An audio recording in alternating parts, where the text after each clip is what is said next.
What's up, everybody, and welcome back to the Timeless Movie Podcast, episode number 15.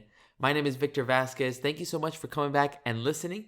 I know it's been a while since the last episode, and I am very excited for this week's podcast because not only is it the 15th episode already, can't believe it's already been 15 different movies that I've been able to talk about and review with you guys, but this is actually, it could possibly be one of the last movies I reviewed for 2021. And the movie that we're going to be talking about is SpiderMan No Way Home. I've talked a lot about Marvel movies this year. Obviously, 4 different ones came out, and this is the last of those groups of movies. And man, oh man, the hype on this specific movie was off the charts.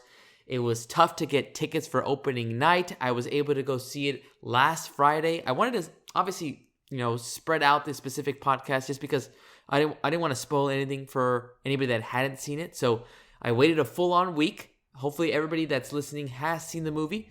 But if you have not, please be aware that we might be getting into a little bit of spoiler territory because this movie just has so much details that we need to cover. But yeah, thanks so much, guys, for coming back and listening. Just want to kind of jump into SpiderMan No Way Home and talk about again, reasons why I liked it, some of my, maybe pros and cons, and then obviously answer that important question of, is this movie a timeless film? Now, starting this podcast off, I like going into the details of why I wanted to watch this movie. For anybody that's new and that has never listened to a podcast, I'll probably sound like a broken record, but again, this is, anything that's Marvel related, I'm going to be all in. I was all in for Black Widow, Shang-Chi, Eternals, and now we have Spider-Man. Whatever Marvel-related item comes out, whether it's TV on Disney Plus or a movie, I'm most likely going to watch it. So I didn't really need trailers that much for me to get convinced to watch the movie. I did see the first trailer, and that one just got me even more hyped because of what the concept of the movie was going to be about. It seemed like now we're really delving into that multiverse, bringing in different types of villains from, past Spider-Man movies, from the Amazing Spider-Man, from the Tobey Maguire Spider-Man era. It was just crazy, visuals of Doc Ock. And then you see the Green Goblin pumpkin bomb. Then you see some traces of electricity or sand. And then okay, who else is coming out in this film? So that's really all I needed. One trailer, knowing that it's about to be Spider-Man and maybe a possibility of multiple Spider-Man. That's what got me into this film. And I don't really need much else as well. All right, I know that was very short and to the point in regards to what got me excited to watch the movie. Now I really want to jump into what I thought overall after seeing it. I do want to throw it out there to everybody that I have seen the movie twice. I ended up seeing it on Friday very late, and then I ended up seeing it that same weekend on Sunday. It was just, that'll hopefully tell you how much I like the film. But once again, got to be very transparent with everybody. If you have not seen the movie, I'm just going to throw it out there. This is going to be a spoiler warning. I really tried hard to kind of come up with some good notes to talk about the film without going into much detail. But I feel like it's just not as good, without delving into what exactly is going on in this movie and without actually giving away a lot of different details of plots and who makes appearances in what part of the film as well. So once again, if you have not seen this movie, please go out and see it. Please, watch the film at any theater and then come back and listen to the specific podcast and let me know what your thoughts are on Spider-Man No Way Home.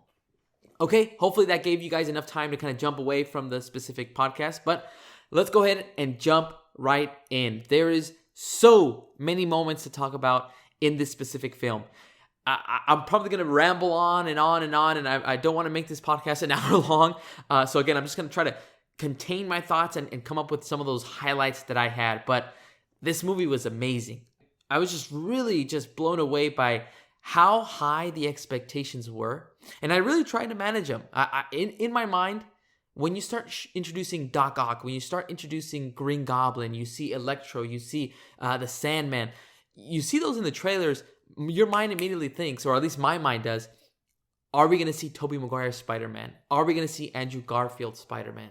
Who else is going to be making an appearance in this film? Are we just dealing with villains and heroes from the Spider-Man universe? Are we going to be seeing any other MCU characters get involved? What are the consequences that are going to be occurring in this specific movie. So again, those types of expectations are just some things that you can't even control. And Marvel, knowing that those expectations were probably going to be set by many fans, in my personal opinion, they still delivered even with those expectations. Now, again, I thought it was awesome how they kind of set everything up on that specific first trailer. Again, I didn't see any of the other specific trailers, but I was hoping that they weren't going to just introduce these characters like Doc Ock and all these different types of villains just for like a nice little pop in the movie, just to kind of, again, fan service. But I was hoping that they'd have a big part in the film, and boy, was I just so surprised at how much these villains had a great part in the story overall for Spider-Man. Now, there are definitely big fan service moments, but those aren't really the moments that, deliver that and really make the story great. What makes the story really great is how they delivered in different areas and offered a really great message as well. And that message is really the true meaning of Spider-Man, which is having to make the ultimate sacrifice. We've seen it in the Tobey Maguire movies, where really he's trying to sacrifice, having the love of his life, MJ, be a part of his life because he just can't put her at risk. For Andrew Garfield's Spider-Man era, you had him really sacrificing, trying to live that double life, and ended up losing Gwen Stacy. And so all these different types of items have really been the DNA of Spider-Man, and that is no different here in SpiderMan No Way Home. One thing that I actually have noticed after watching this film is how little Tom Holland's Spider-Man has really been able to be put against the fence and really have to deal with so much emotion, so much chaos that's going to happen. Yes, he had to lose his mentor, Tony Stark. But up to that point, in the MCU, we've never seen him really lose his Uncle Ben. We haven't seen him really kind of push to those types of limits. And this film definitely pushes it to that extent as well. I have to, again, throw it out there. Again, due to how the specific film is revolving around, we're just going to delve into a little bit of details.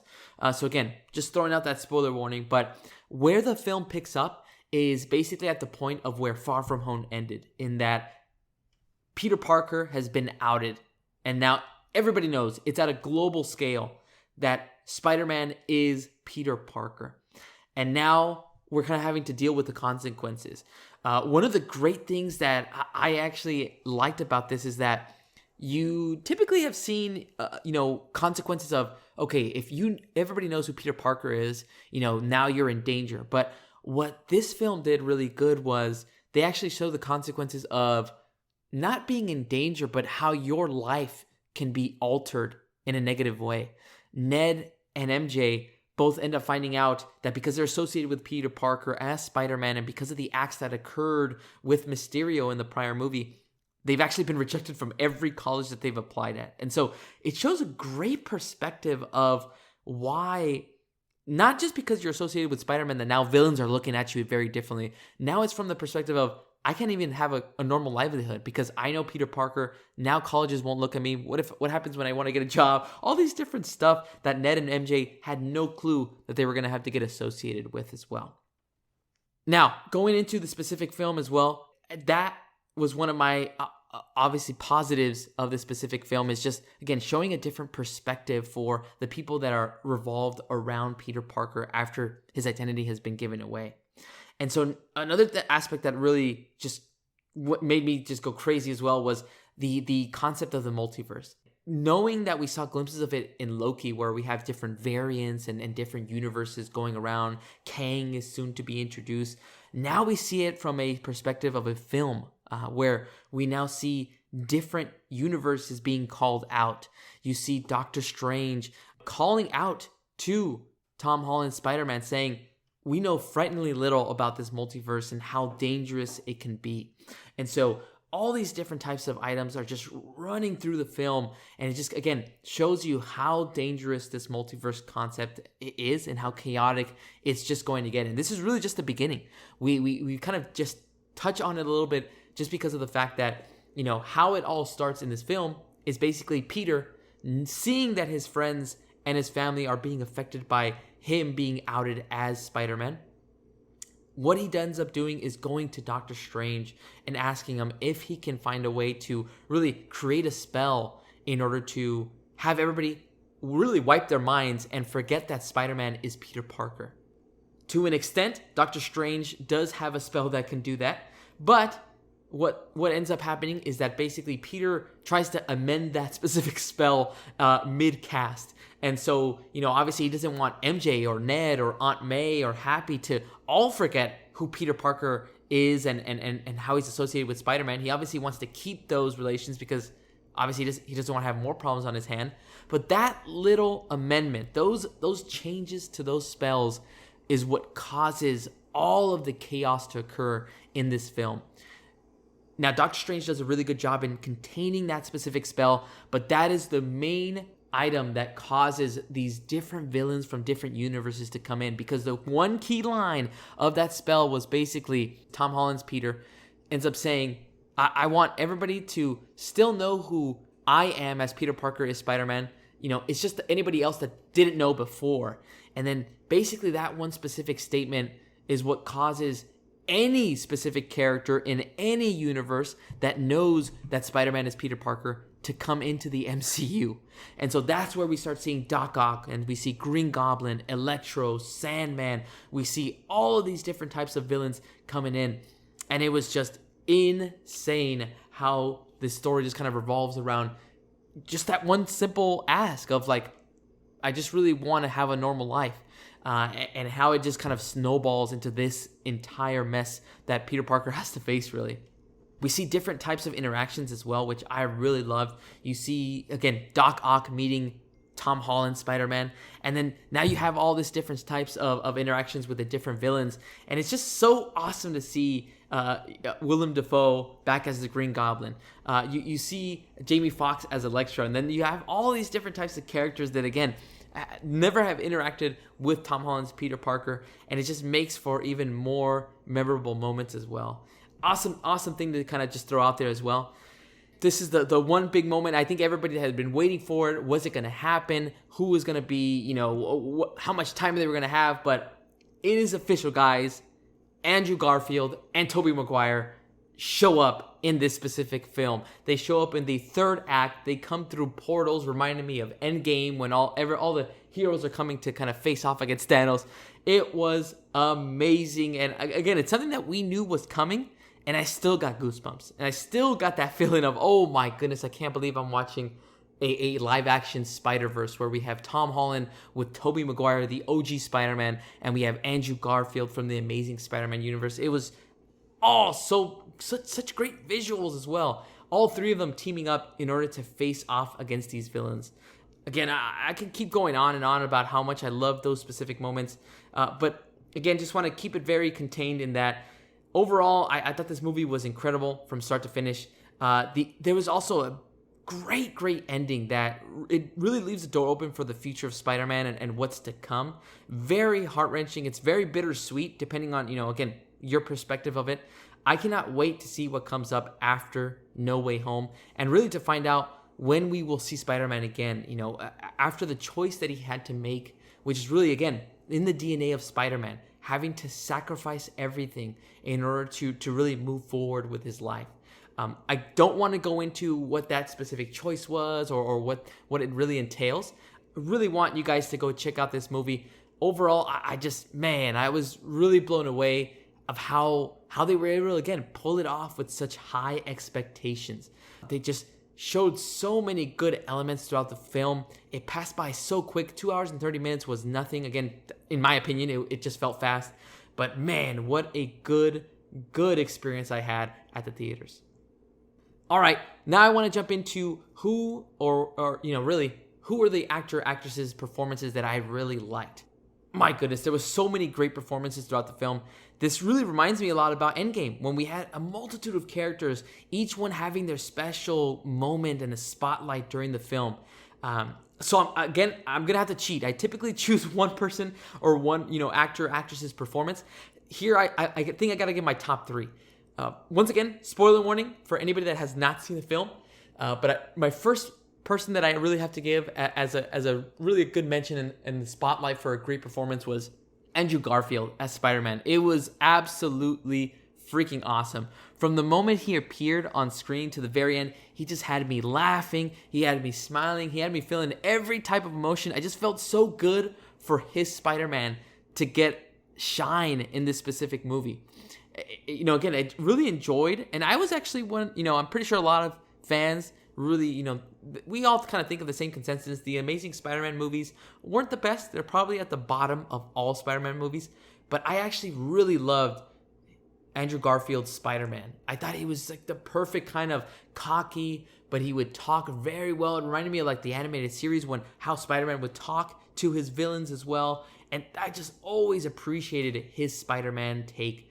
And so as soon as we came back into this No Way Home film, it's like he didn't miss a beat. It was great to see him in the film. He had a big part to play. And it was just awesome moment for Andrew Garfield to again, get that shine with the other two Spider-Men as well.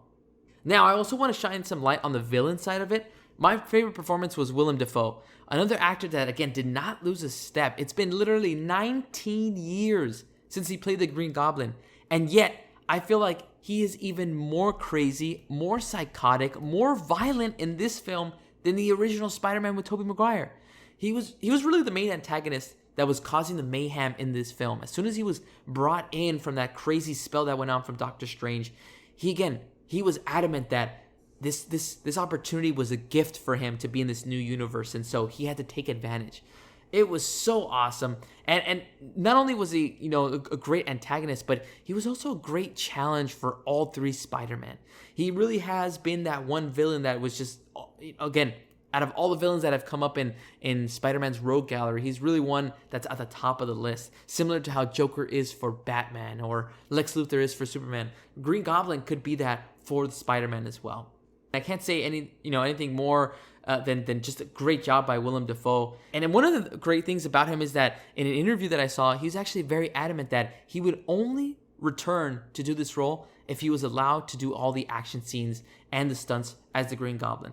Willem Dafoe is 66 years old, and he killed it in those action set pieces, whether it was facing against his old Spider-Man foe in Tobey Maguire, or if he was facing off against Tom Holland. It was amazing. So great job by Willem Dafoe. And last but not least, I got to give my final top performance to Tom Holland. Probably because it's recency bias, but out of all the three MCU Spider-Man movies, this has to be the best one yet. His range was incredible. From laughing with MJ and Ned upon hearing some of the villains' names that they have never encountered, like the Lizard or the Doc Ock, to the pain of losing a loved one, and finally to the heartbreak of sacrificing his existence in order to protect the ones he loved. It was just a beautiful way that Tom Holland has portrayed Peter and Spider-Man in this film, and it really shows how he has really evolved from like that young kid in Civil War and Homecoming, where all he wants to do is really be a hero. He wants to be a part of the Avengers.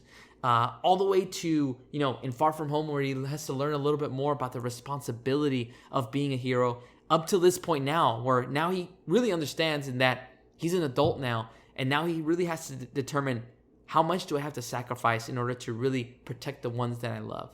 Unbelievable stuff by Tom Holland. Great job. And again, I got to give a shout out to everybody. Zendaya, you got to give a shout out to Alfred Molina. Everybody that came out in this film just did an awesome job as well.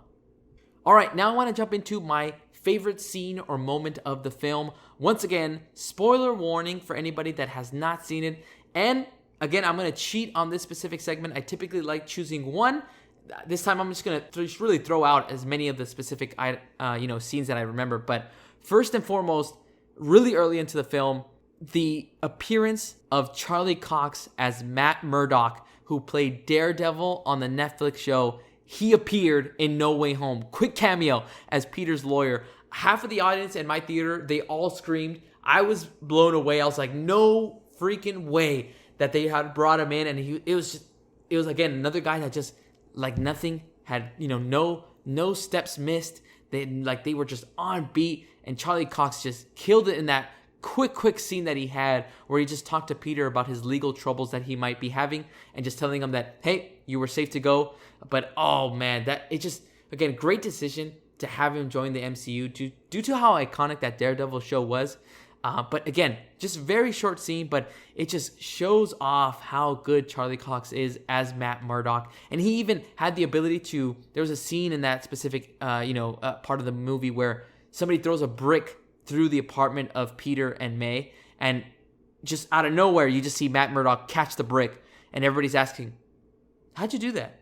And Matt Murdock's response, I'm a really good lawyer. And so, epic cameo. I enjoyed seeing it. Just awesome moment. And now I'm looking forward to when we are going to see Daredevil in the MCU. All right, my next favorite moment was actually when all three Spider-Man worked together to stop the group of villains. Once again, not going to go into too much detail. I want you guys to enjoy it, but I also know that I'm not going to do it justice. But there was one part where Tom Holland actually explains to Tobey and Andrew that in order to kind of defeat the villains, they really have to work as a team. And then that's where Tom, I could feel it already before he said it, but he says, we have to work like the Avengers. And then both Andrew and Tobey have no clue what he's talking about. It was hilarious. Tobey was like, who are the Avengers?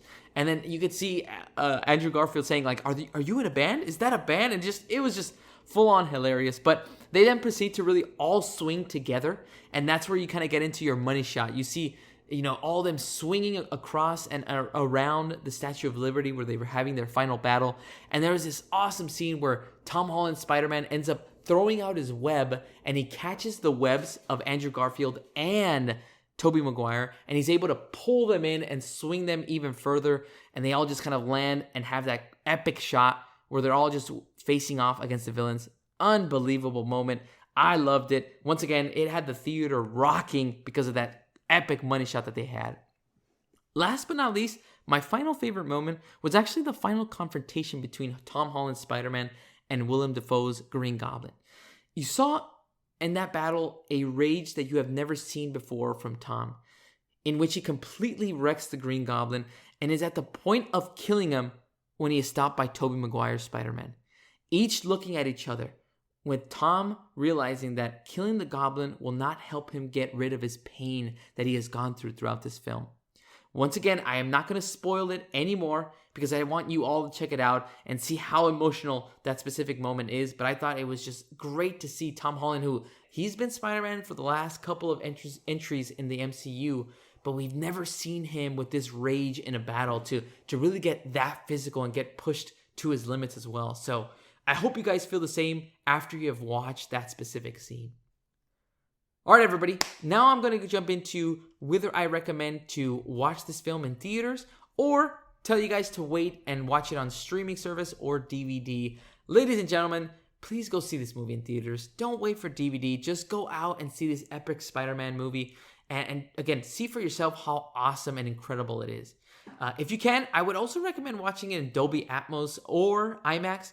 Again, try and catch it in one of these, just to have the biggest screen possible, have the best surround sound, and just have a clear picture as you're watching all this jam-packed action that's currently going on. I've already decided that, again, I've already seen it twice, like I mentioned earlier on the podcast. I might consider watching it again. I'm not quite sure. I haven't seen it in Dolby Atmos, so that's probably the one thing that's incentivizing me to try to watch it one more time. But again, this was one of the best experiences that I've had in the theater. I thought it was fantastic. It's really up there with watching Shang-Chi for the first time as well. That was a fun experience. But once again, go out there and watch it. I'm not going to talk about it too much because, again, I don't want to ruin your experience for it. Definitely worthwhile to go to a movie theater and see it.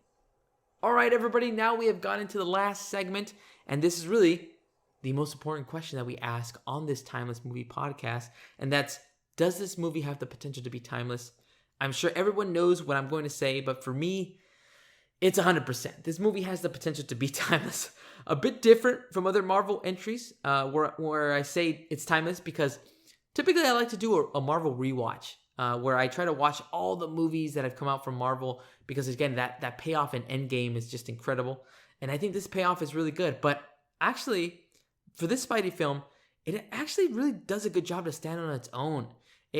Now, granted, you probably do need to watch the other Spider-Man movies, including the Andrew Garfield or Tobey Maguire one, just to understand, if you've never seen those, who the villains are and who those other two Spider-Men are, obviously.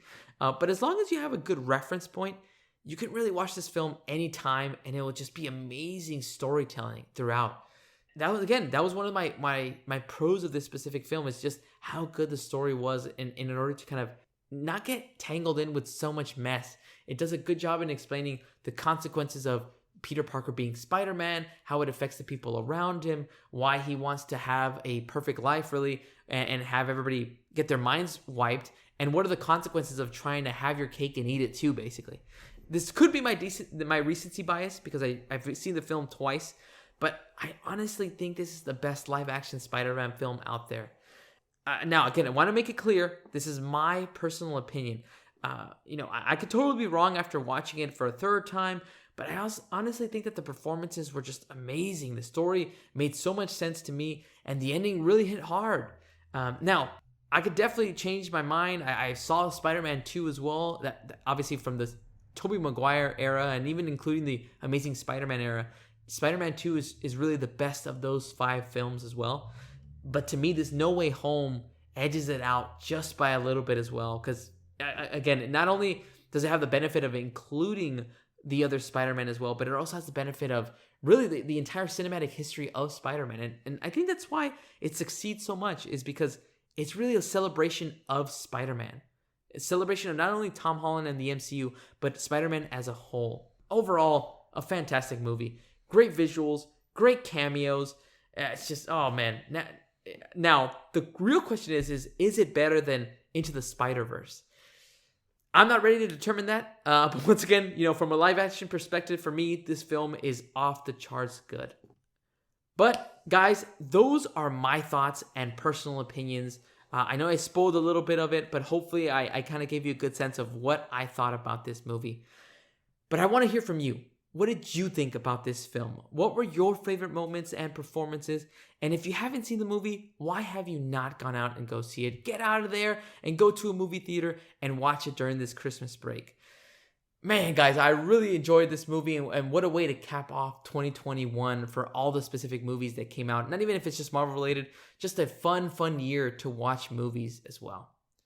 Guys, thank you so much for coming and listening. My name has been Victor Vasquez. This has been episode number 15 of the Timeless Movie Podcast. Thank you so much for listening. I hope you guys have a great holiday break and enjoy Christmas and the New Year's as well. All right, guys, catch you on the next episode. Thanks so much.